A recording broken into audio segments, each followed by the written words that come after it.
going on, guys? How you doing? It is Lasty here. Welcome today to some of the biggest downgrades on FIFA 16 Ultimate Team. I've got a whole host of different categories, such as each category on the card stats and the overall ratings of players. And today I'm going to tell you some of the biggest downgrades for FIFA 16. So for each category, what I'm going to do is tell you the person who has received the biggest downgrade overall, and then some of the more notable players that have lost a lot of stats for the new game. You know, a lot of these players that are losing loads and loads of stats are relatively unknown, so I thought I would make it a little bit more relatable to you guys and some of the players that you're more likely to use. If you could start off by smashing a like on the video, that'd be absolutely awesome. Let's get into it. So the first category to talk about today is weak foot, and some of the biggest weak foot downgrades are on your screens right now. There's only 3 players that are really notable and that, you know, a lot of you would probably use throughout the year that have lost 2 stars on their weak foot. It's like they've forgotten how to kick a ball with their other foot, which is very strange. And those players are Wijnaldum, Van Rijn and Kishner. Notably, 2 of those players have been upgraded from silvers to golds. And that's a bit strange. I don't understand why you would go from 4-star weak foot to 2-star.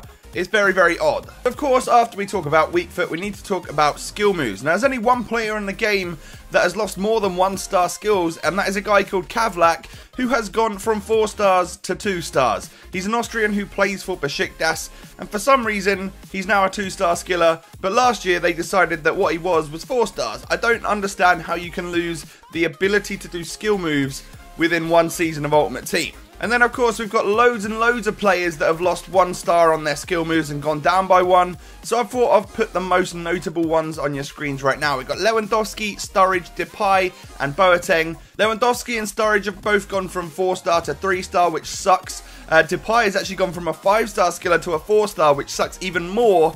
And then Boateng, who I never even realised was 3-star, has been dropped down to 2, which literally doesn't matter. So the next category for our downgrades is the physical stat, the bottom right stat on the card, and these are 5 players which have all been annihilated when it comes to their physical stature. And the first one, the guy who's lost the most physical overall, is a silver chap called Ferreira. I don't know much about him, but he's lost 17 physical. That's quite difficult to comprehend. That's such a large number for a guy to lose that much physical in 1 year. Other notable ones, we've got Gradle, Llorente, and Llorente, by the way, he's the sort of player that you use only because of his physical. And for him to lose 9 physical and go from 85 to 76, that kind of makes him even more pointless on Ultimate Team.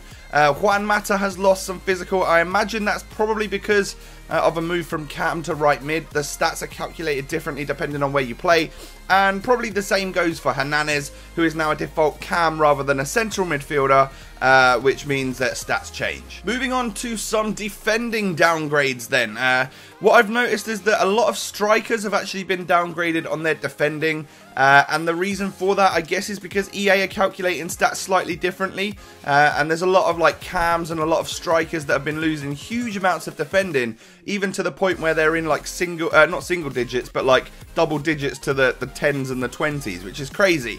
But the guy who's lost the most defending overall is a guy called Kaya. He's a silver 70 rated player on FIFA 16.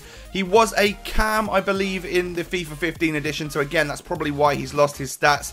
Hernandez, we talked about just a minute ago, has lost 17 defending, but that will literally all be because he's moved from a default central midfielder to a cam, and I don't care about that. You know, he's got decent stats across the board, so I'm not really going to play him at CDM, which is good. Filippo Inzaghi is one of these notable players that I'm talking about, you know, the strikers that are losing big defending stats. An 87 rated legend lost 11 defending this year. That's madness. And then Yaya Toure, I'm pretty sure his FIFA 15 card was default CDM, am I right? If so, that would probably be the reason why he's gone from 80 defending to 70 overall.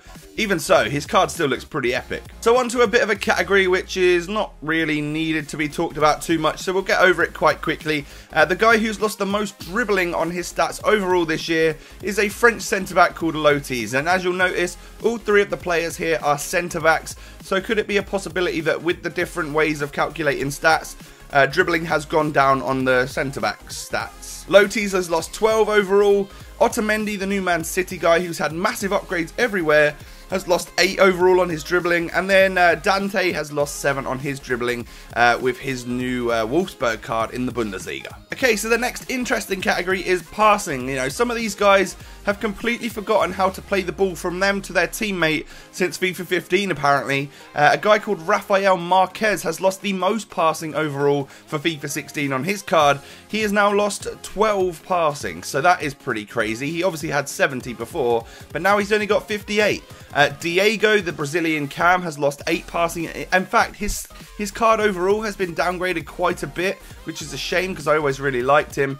Vincent Kompany, with his slight downgrade, has lost 7 on his passing, and then Daniele De Rossi, who has stayed a CDM, has lost 5 down to a 74 passing overall, which is still not too bad for a CDM, right?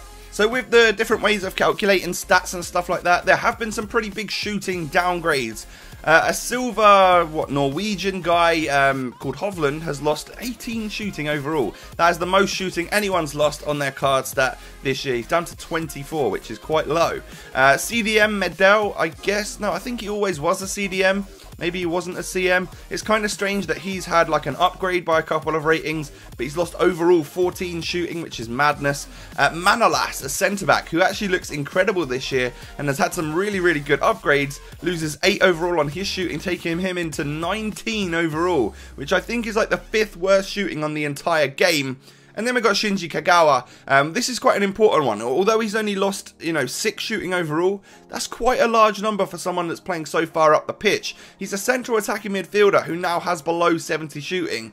That means a lot of people are probably not going to want to use him. So the consensus is that EA are trying to not make pace such a factor on this game. Now, don't quote me on that because every year that sort of stuff gets said, and then, pace is still a massive factor. I think it is a massive factor in real life football for a lot of players, so it's got to be an Ultimate Team, but maybe just toned down a slight bit. It seems as though a lot of players are getting pace downgrades, especially centre-backs and stuff like that. And the guy who's lost the most is a Brazilian Silva who's lost 28 pace. It's literally like one of his legs has fallen off from FIFA 15 to 16.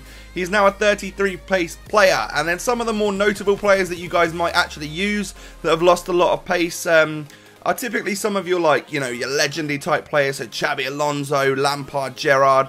Well, Xavi's lost 22 overall pace. 33 pace for Xavi as well.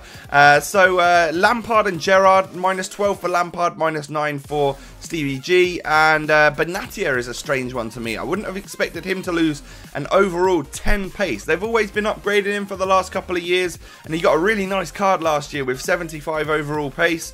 But now this year he's only 65. I don't know if that will make him less usable or not. Depends how the centre-back positioning actually is on FIFA 16. So we have talked about the different card stats, at the bottom part of the card. But now what we need to talk about is the overall stats and some of the players that have lost the most across the board there.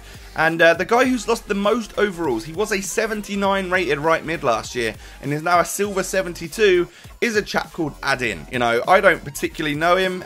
He's had some pretty big downgrades. He must have done something wrong for his club last year, right? And then we've got Sandro for QPR, who has lost a whopping 6 ratings. He goes from what was a really, really good standard gold card to what looks like an immense silver card. I can't wait to use this year in a Brasilva squad. He looks really overpowered for a silver.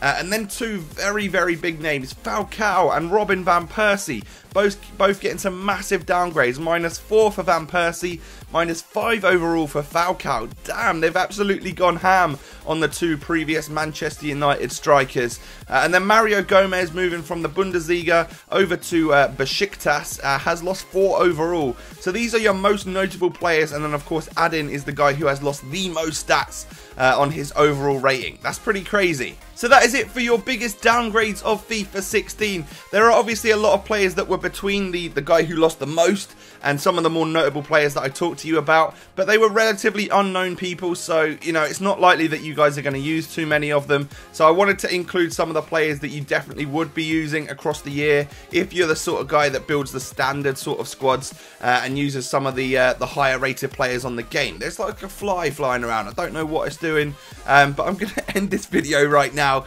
If you guys have enjoyed, make sure you smash that like button and subscribe to my channel if you're new. Let me know down below if you want to see what the biggest upgrades are this year, and I'll do it in the same format of each different category, the guy who's got the most or the biggest upgrade, and then some of the more notable players that have had some really big upgrades as well. Let me know down below in the comments if you want to see that, and I'll upload that in a couple of days for you guys. Thank you so much for watching. I'll catch you next time. Peace.